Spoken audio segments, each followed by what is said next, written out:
இது எதற்காக நான் சொல்கிறேன் என்று சொன்னால், மறப்போம், மன்னிப்போம். வெளியே சென்றவர்களை நாம் அரவணைத்தால் மட்டும்தான் இந்த தேர்தல் களத்தில் நாம் வெற்றி பெற முடியுமே தவிர, இது நம்முடைய தலைவர்கள் நமக்கு கற்றுத் தந்திருக்கிற பாடம். புரட்சி தலைவரோட செல்வாக்கு மிக்க தலைவர் இல்லை. புரட்சி தலைவர் அம்மாவிட செல்வாக்கு மிக்க தலைவர் இல்லை.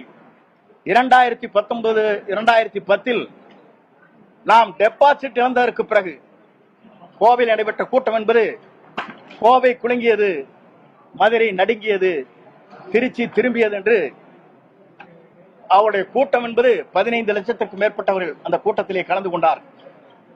அப்படி கலந்து கொள்கிற போது கூட அன்றைக்கும் கூட்டணி வலிமையாக வேண்டும், வெளியே சென்றவர்களை கொண்டு வர வேண்டும் என்ற நோக்கத்தோடு தான் தேமுதிகவை அன்று அழைத்து பல்வேறு பேச்சுவார்த்தை நடத்தி அவரோடு கம்யூனிஸ்ட் கட்சியை சார்ந்தவர்கள், மதிமுகவை சார்ந்தவர்கள் இணைத்து